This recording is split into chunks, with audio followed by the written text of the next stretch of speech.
Hey, we had to put Imposter Syndrome in our Taboo Wednesday list. It is such a common thing, but it's one of the ones that nobody wants to talk about because, well, I'll explain why that is in a second and why we hold back from fixing something that is so fixable. We did a poll recently, and when we added the numbers up, 50% of people cite lack of self-belief as being the reason they don't push their businesses or careers forward. Almost 50%. It's a huge problem.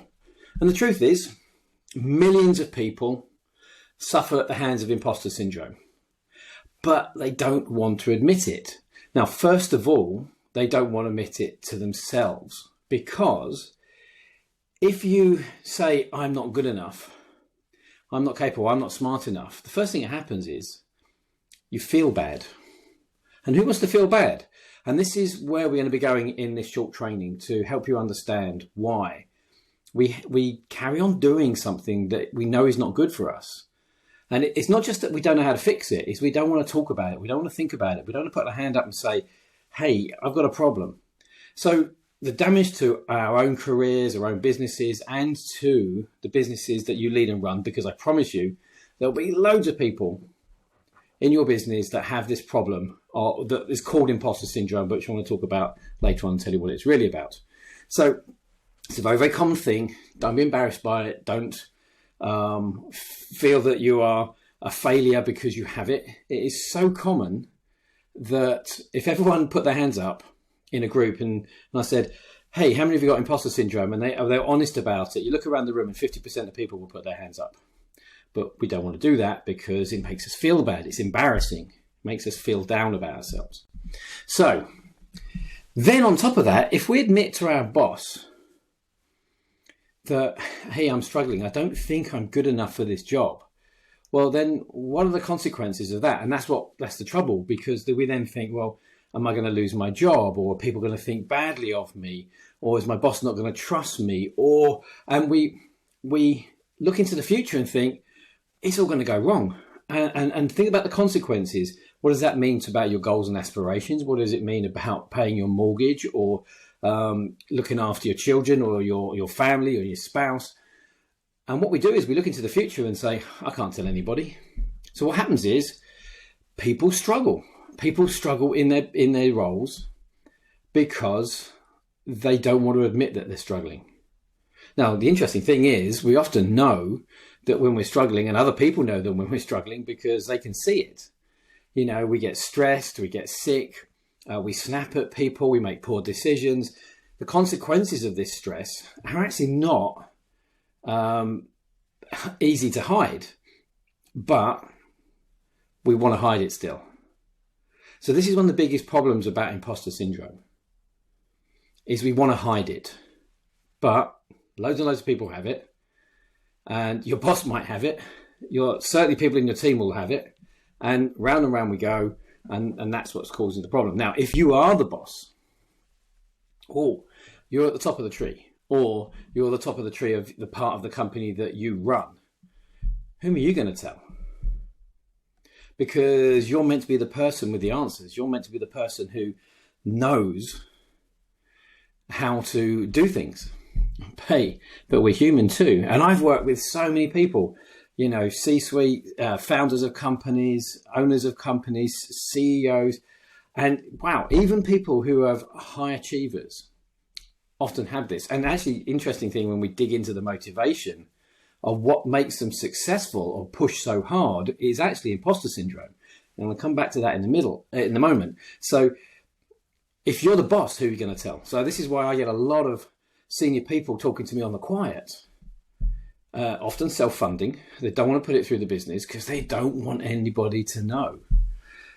But it's a really common thing and you can fix it. So why is it taboo? Because we don't want to know, tell anybody about it. We don't want anybody else to know about it. But actually there's another reason, and there's actually a bigger reason than this, why it's so taboo. Not just the embarrassment or the upset, it's actually a bigger reason. This is the real reason why we don't fix our imposter syndrome when we could. Shall I tell you? It's this. If we fix it, we would then have to get on and do the things that we really wanted to do. Now, if that confuses you, then you won't be alone. Let me explain what I mean by this. Imagine there's two parts of your thinking, not two yous, two different ways of thinking about what you want to achieve. There's the real you that's watching this because you know you have imposter syndrome, or you don't feel that you're good enough or smart enough, or you didn't go to the right school, or you're too old, or you're too young, or whatever it happens to be. And what you've got is a part of you that says, I can achieve. And you have goals, you have ambition, you have drive. That's why we like working with people like you. But there's another part of your thinking that says, that's too dangerous. You can't do that. You might fail. You might lose your money. You might this, you might that. Well, and it's looking at the consequences, and that's why you have a conflict. So this is what keeps it going round and round in a circle, in what we call a sabotage loop, is that you have ambition, and this says, no, this is dangerous, don't do it.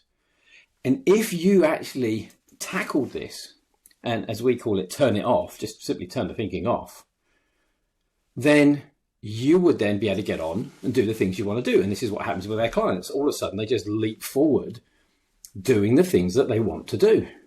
And they know they're capable of. They just get on and do them because there's nothing to hold them back. You know, they want to accelerate, but they haven't got the foot on the brake anymore.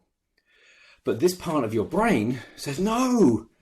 And it fights. And it says, I do not want you to do this because you're not good enough. You can't do this. It's too scary. It's too dangerous. You might fail. You might lose. You might.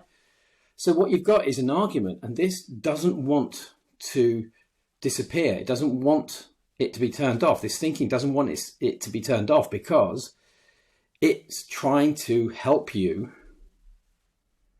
not do anything that it considers risky. While you want to get on and do it, this is saying, no, it's too risky. Don't get rid of this thinking that's sabotaging you, because it's trying to help you not fail. And something else, actually. So if your brain's going, oh, wow, Stephen, that's really common. And most of my clients are smart people. And if you just said to yourself, I'm not smart, that's this thinking, talking, boom, just hit you. If you just said, I'm not smart. So we have smart people with often great track records, but they get to a point and they go, no, I can't. Or they've had to really push through this. They made it so hard for themselves when they didn't need to, and they could have been a lot further on in their career and business without it. But this wants to hold back. So this is the sabotage loop. This is what we call the sabotage loop. This is trying to sabotage you, but it loops around because it doesn't want to go because it thinks it's helping you. And people are scared of fixing it because this part of your thinking thinks, without me, you're going to be in danger. You're going to be in trouble. You're going to make a mistake. You're going to look stupid. You're going to, and whatever it worries about. So we want to fix it, but we're excessively scared to do so. And this is the want to drive forward, want to put the foot on the accelerator, and then the foot on the brake at the same time. And that's the two things. And this is why people, when I explain, it feels like there's two people inside your head having an argument. And they go, yeah, and it is, because there's not two yous, but what's happening is there's two ways of looking at your goals or the challenges or the things you want to do. It's like two computer programs saying, I should be the one in control of how we do this. This bit says, I can do this. This bit says, it's too scary, too dangerous, don't. So it loops and it says, I'm going to look at all the situations where you could fail or look stupid or be judged or be criticized or whatever. So sabotage loops can be broken. They're pretty easy to break, but we stop ourselves from breaking them. We hold back from breaking them. This bit just wants to get moving. This doesn't have the loop. It's arguing with this other part of the brain that does. So why does it do this? Just to recap, because it thinks it's helping you. It thinks it's helping you. And very specifically, it thinks it's helping you from things it thinks is dangerous, but also it thinks it's helping you trying to help you succeed. Now, I'm going to say that again. Everyone tells you that we procrastinate, we self-sabotage because it's trying to stop us from being in risk in some way, shape or form. Don't fail, don't make a mistake, don't get called stupid, don't lose money, don't whatever. But actually, there's a level higher than that that's always there, which is, if I'm not failing, if I'm not being stupid, if I'm not whatever, then I can succeed. Then I will be able to achieve. And this is the really critical thing. It's not just one form of very strong motivation. This keeps the sabotage loop going, which is the obvious: don't mess up, don't fail. There's a second one, which is then I can succeed. So interestingly, the reason why this imposter syndrome is here is actually to help you be successful. And if that doesn't confuse your conscious brain, then, well done.